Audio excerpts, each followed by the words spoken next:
Russia, the land of frosty winters, stunning palaces, and abrupt political terminations. It's a treacherous pattern, steeped in centuries of Russian tradition. If a ruler loses a war, they tend to lose much more than just their throne.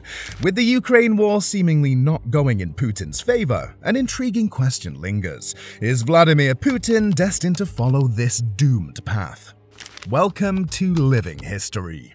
To understand what lies ahead for Putin, let's delve into this pattern of abrupt political ends by briefly exploring the past.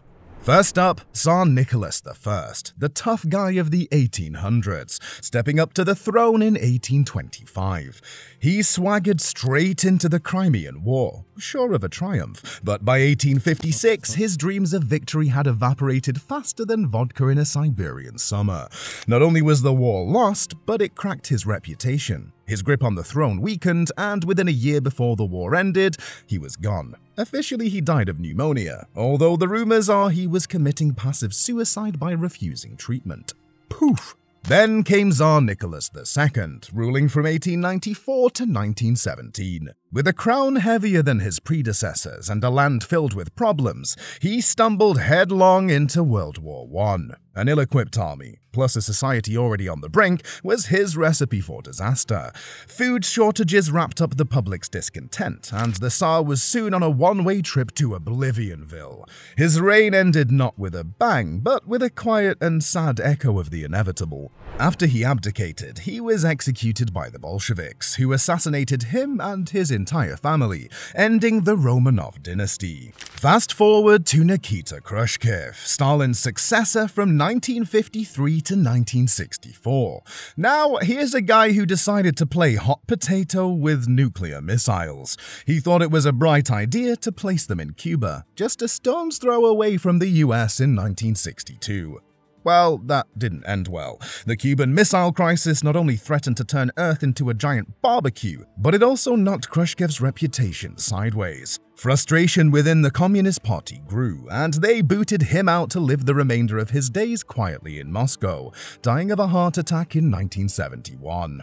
Last but not least, we have the USSR's misadventure in Afghanistan from 1979 to 1988. To say it was a fiasco would be a mild understatement. It was the equivalent of stepping on a geopolitical landmine. This war bled the Soviet economy dry and shattered its international standing. And the poor chap who inherited this mess? Mikhail Gorbachev. His attempts to negotiate peace were as successful as trying to lick your own elbow. Go ahead, we'll wait while you try. The pullout from Afghanistan revealed the Soviet military's weakness and accelerated the USSR's collapse. Another domino fallen. Take a look at these tales of woe. Can you see the pattern? In the game of Russian leadership, losing a war is like getting a checkmate. It spells game over. So, what does this mean for Putin? How does he fit into this tableau of toppled kings? Let's see. Moscow, the beating heart of Russia, pulsates with an air of uncertainty. Security trucks are no longer just a part of the scenery, they've taken center stage. Television stations, energy infrastructure, they're all being reinforced. Why? Because the man who usually had his hand on the pulse of the nation, Vladimir Putin, has been conspicuously absent.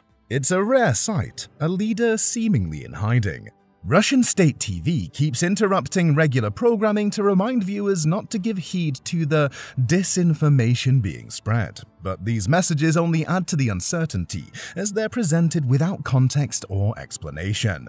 In the midst of this chaos, the Wagner Group, a band of seasoned mercenaries known for its ruthless interventions across Africa, the Middle East, and Ukraine, has taken an unexpected detour.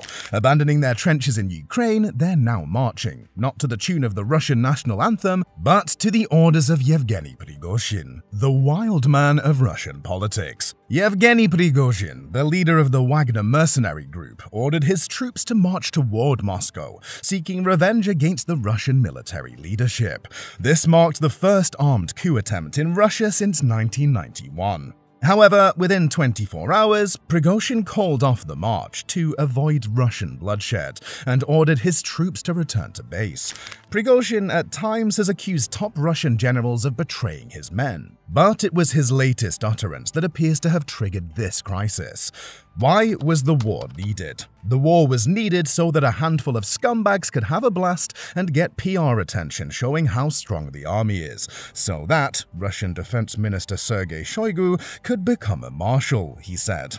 The war was not needed in order to return the Russian citizens to our bosom, and not in order to demilitarize and denazify Ukraine. There's no denying that the words from Prigozhin have been hard-hitting, a reality check for Putin's administration.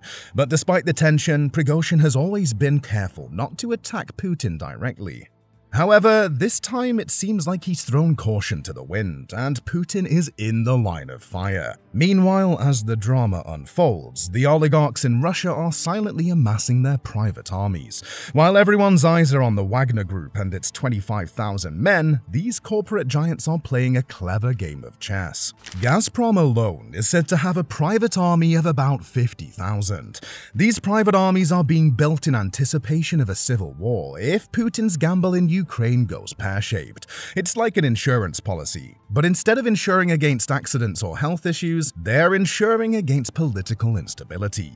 And given the current circumstances, these oligarchs might have made a pretty smart investment. Alright folks, it's time for the moment of truth. What happens next? Who's waiting in the wings? And what happens to Russia if the curtain does indeed fall on Putin's reign? First, let's play out scenario 1. The Russo-Ukrainian war goes in Russia's favor. For Putin, a win might not involve only preserving Russia's influence over Ukraine and deterring it from aligning further with the West, especially NATO, but also consolidating Russia's hold over Crimea and securing a land bridge to the territory. If this becomes a reality, Putin may successfully navigate through the complex web of international politics and military strategy, ultimately securing a victory against Ukraine. As a result, he manages to maintain his current position of power. Such an outcome could strengthen Putin's leadership and fortify his image as a protector of Russian interests against Western encroachments. However, this victory would not come without costs. If we look back to the aftermath of Russia's annexation of Crimea in 2014, the country faced severe economic sanctions that led to a contraction of its GDP by 2.5% in 2015. A similar or even worse economic situation could arise if Russia emerges as the victor in the current conflict. Furthermore, Putin's triumph in this situation would most likely embolden his position internally. His approval ratings, which according to the Levada Center stood at 80% in 2023, could potentially see a significant rise, further solidifying his position. But what if scenario 2 unfolds? If Putin loses the war? Should this occur, it would align with the grim historical trend observed in Russia, where leaders who fail in wars often face an abrupt loss of power.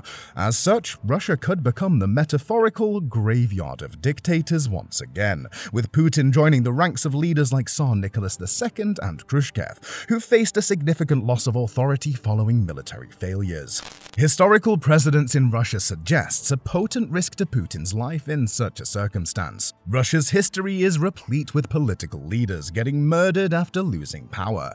While this is speculation, it serves to underline the potential dangers Putin could face. Economically, the loss could exacerbate the existing recession triggered by sanctions, potentially leading to an inflationary spiral and further economic instability. However, there's a chilling scenario 3. Putin, under pressure, could potentially resort to nuclear warfare. This possibility, while highly concerning, is drawn from recent comments where Putin pledged to defend Russian territory using any means necessary, including nuclear weapons.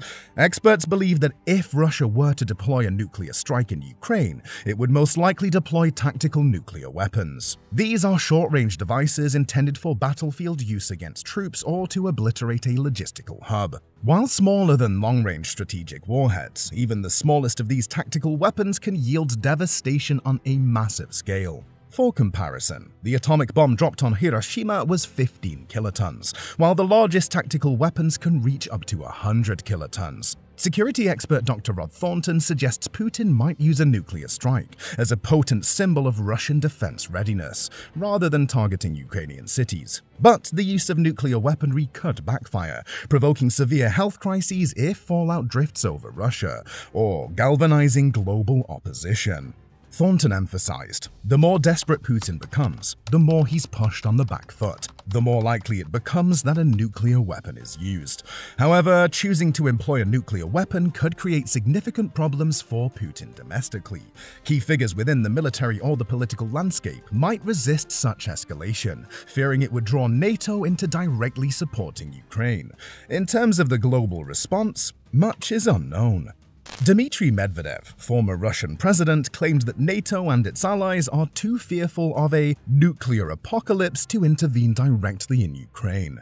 Nonetheless, NATO's Secretary General Jens Stoltenberg has warned Russia of severe consequences if it uses nuclear weapons. Now, the question looming in the minds of many is who would succeed Putin should his regime end. The names Dmitry Medvedev and Nikolai Patrushev often surface in these speculations, but perhaps this is a topic we will leave to another video. Let us know your thoughts in the comments below, and don't forget to like and subscribe to stay up to date.